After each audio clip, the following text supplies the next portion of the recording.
జనసేన అధినేత పవన్ కళ్యాణ్ పక్కా పథకంతో ముందుకు వెళ్తున్నారు. పోగొట్టుకున్న చోటే వెతుక్కోవాలని మళ్ళీ భీమవరం నుంచి బరిలోకి దిగుతున్నారు. 2 రోజుల పర్యటన కోసం భీమవరం చేరుకున్న పవర్ స్టార్ లోకల్ లీడర్లతో మంతనాలు జరుపుతున్నారు. పార్టీ క్యాడర్ను ఎన్నికలకు సిద్ధం చేసి సునాయాసంగా గెలిచే వ్యూహాలు రచిస్తున్నారు. గత ఎన్నికల్లో భీమవరం గాజువాక నుంచి పోటీ చేసి 2 చోట్ల ఓడిపోయిన పవన్ ఈసారి భీమవరం కాకినాడల నుంచి పోటీ చేయాలని నిర్ణయించారు. కాకినాడ నుంచి పోటీపై మంతనాలు సాగుతున్నాయని, భీమవరం నుంచి పోటీ ఖాయమైందని పార్టీ వర్గాలు చెబుతున్నాయి.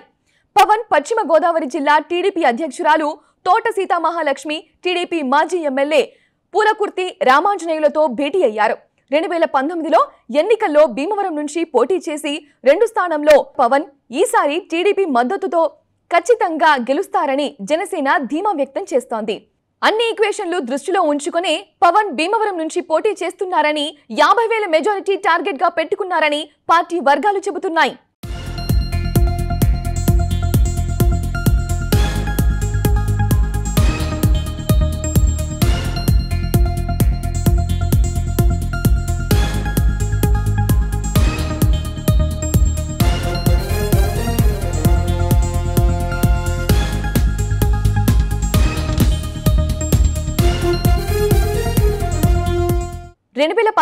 అసెంబ్లీ ఎన్నికల్లో పవన్ భీమవరం నుంచి పోటీ చేసి భారీ సంఖ్యలో ఓట్లు సంపాదించుకున్నారు.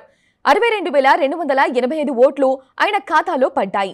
టీడీపీ అభ్యర్థి పూలపర్తి రామాంజనేయులకు 54,037 ఓట్లు వచ్చాయి. వైసీపీ అభ్యర్థి గ్రంథి శ్రీనివాస్ కు 70,642 ఓట్లు దక్కాయి. పవన్ కళ్యాణ్ పై గ్రంథి 8,357 ఓట్ల మెజారిటీతో గెలిచారు.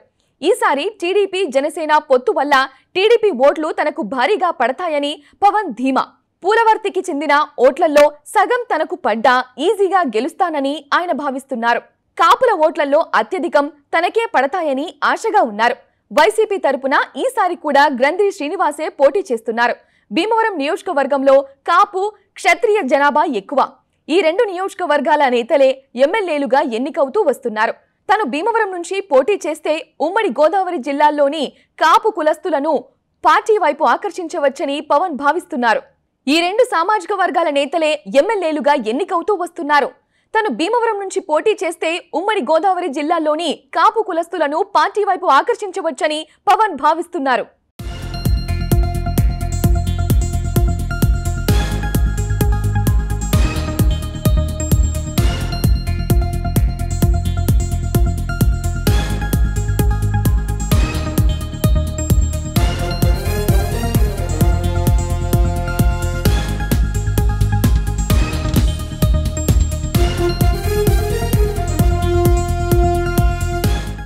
పొత్తు కింద తమకు 40 నుంచి 50 సీట్లు కావాలని పవన్ డిమాండ్ చేస్తున్నారు.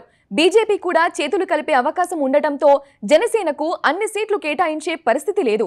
తెలంగాణ అసెంబ్లీ ఎన్నికల్లో పోటీ చేసి డిపాజిట్లు కూడా దక్కించుకోలేని జనసేనకు అన్ని సీట్లు ఇవ్వడానికి చంద్రబాబు ఒప్పుకోవడం లేదు.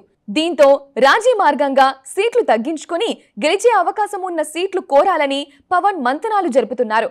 భీమవరం, కాకినాడ, అనకాపల్లి, భీమిలి, గాజువాక, యలమంచలి, తిరుపతి తదితర టికెట్లు తమకే కావాలని పట్టుబడుతున్నారు. ఈ నెలాఖరుకు స్పష్టత వచ్చే అవకాశం ఉంది.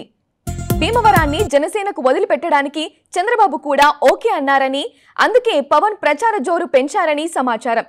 ఎన్నికల ప్రచారం కోసం భీమవరంలో ఉండటానికి పవన్ ఓ ఇంటిని కూడా తీసుకున్నారని పార్టీ వర్గాలు చెబుతున్నాయి. తను నాన్ లోకల్ అని వైసీపీ అభ్యర్థి చేస్తున్న ప్రచారం పవన్ కు ఇబ్బందిగా మారింది.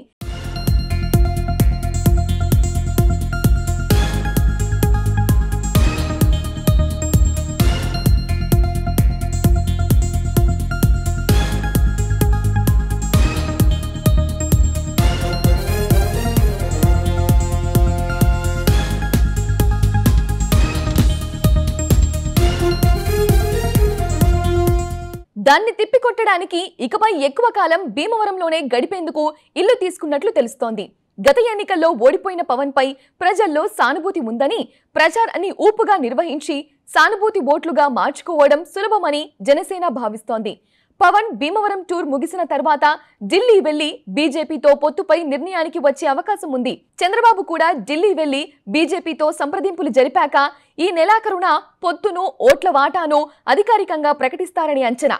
చంద్రబాబు కూడా ఢిల్లీ వెళ్లి బీజేపీతో సంప్రదింపులు జరిపాక ఈ నెలాఖరున పొత్తును, సీట్ల వాటాను అధికారికంగా ప్రకటిస్తారని అంచనా.